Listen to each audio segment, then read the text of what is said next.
ये मानता हूं कि देश को एक बहुत बड़ा लाभ जिहाद का खिलाफ कानून का ज़रूरत है और ये कानून भारतीय जनता पार्टी का सरकार नरेंद्र मोदी जी का नेतृत्व में ही देश में हो सकता है, ये हम लोग मानता हूँ।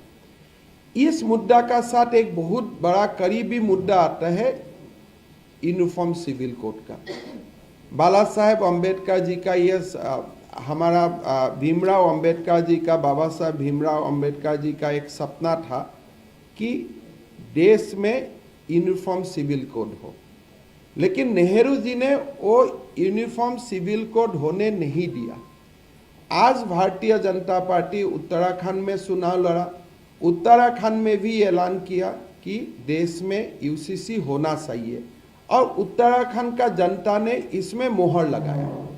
फिर अभी हिमाचल का चुनाव हुआ, इसमें भी हमने ये बात उठाया और हमारा मन में हम लोग एकदम कंफर्म है कि इसमें भी लोग, हिमाचल का लोग भी उसमें मोहर लगाएगा।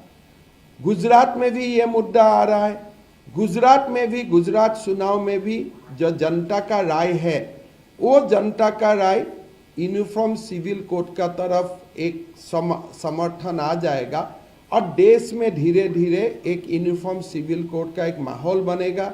जो नेहरू जी ने मुसलमान महिलाओं का साथ जो एक इनजस्टिस किया और पूरा महिलाओं का साथ जो इनजस्टिस किया नेहरू का समय से ही कांग्रेस ने, इसको एक भरपूर जवाब मिलेगा और देश को एक यूसीसी मिलेगा, ये भी हम लोग सबको एक विश्वास है। गुजरात में जब उसको पहला बार आने का मौका हुआ, उस समय मैंने श्रद्धा और आफ्ताब का बात उठाया था, तो लोगों ने प्रश्न किया था कि भाई गुजरात का साथ श्रद्धा आफ्ताब क्या लेना देना है।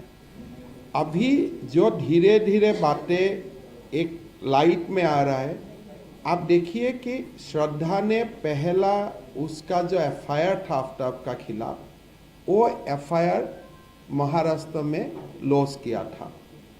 उस समय महाराष्ट्र में किसका सरकार था? ये शिवसेना कांग्रेस वाला सरकार था। पुलिस ने डरा के धमका के श्रद्धा का एफआईआर रजिस्टर होने नहीं दिया। अगर कोई भी प्रदेश में, कोई भी देश में कोई आके ऐसा एफआईआर डालते हैं कि मुझको मारने का धमकी दिया है, it become a criminal case. जब एक क्रिमिनल केस फाइल होता है, that become property of the state. Even victim को भी उसको विड्रॉ करने का परमिशन नहीं होता है। जब तक क्रिमिनल केस नहीं है, सिविल डिस्प्यूट है, यू कैन विड्रॉ। बट जब एक क्रिमिनल मामला बन जाते हैं तो क्रिमिनल मामला को you cannot withdraw like that, because criminal मामला में after the information it becomes property of the state। तो ये जो हमारा जो पहले से ही मानना है कि कांग्रेस का तुष्टीकरण कि आप जो भी करो कानून आपको कभी स्पर्श नहीं करेगा, ये कांग्रेस का कल्चर था, ये कांग्रेस का तुष्टीकरण का संस्कृति था। उसका कारण ही आज देश को आफ्ताब श्रद्धा जैसा बातें देखने लगा है। मर्डर पहले भी होता है, लेकिन जब कोई अपना जिसका साथ जीवन, आपको जीवन संगी बनाने का आपने एक संकल्प लिया था, इसको जब आप 34 पीसेस करते हैं, तब वो एक normal love affairs related murder नहीं रहता है। मतलब इसमें ऐसा गुस्सा है कि भाई तुमको हम कुछ करने के लिए लाए थे, शायद तुम माना नहीं, तो इसलिए तुमको जब मारना है तुमको एकदम बेदर्द मारना है, ऐसे ऐसे नहीं मारना है। टेररिज्म का खिलाफ जो हमारा जो रिजॉल्व है वो और आगे जाके बहुत ज़्यादा स्ट्रांग होगा।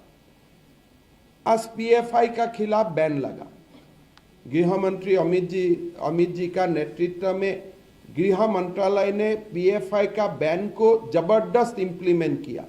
देश में यह संदेह था कि जब पीएफआई में बैन होगा बहुत सारा रिएक्शन होगा, बहुत सारा इसका एक कुछ ना कोई जगह में इसका खिलाफ बहुत ज़्यादा एक प्रकार समय भी ऐसा ही हवा निकाला गया था कि 370 अगर विलुप्ति होगा तो देश एकदम एक प्रकार में कम्युनल टेंशन को कंप्लीटली ध्वस्त कर दिया गया, लेकिन कोई कहीं से भी रिएक्शन नहीं है।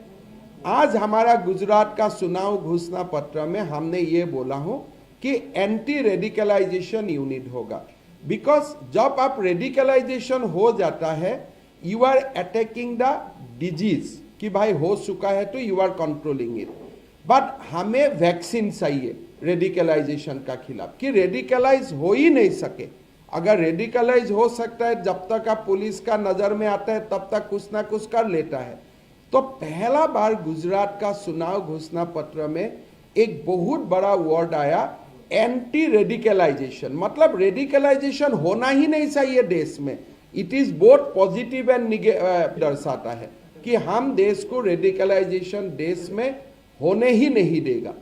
तो ये जो गुजरात का घोषणा पत्र में आया, इससे हमारा देश को रेडिकलाइजेशन का खिलाफ लड़ने में, तुष्टीकरण का खिलाफ लड़ने में एक बहुत बड़ा बल मिलेगा।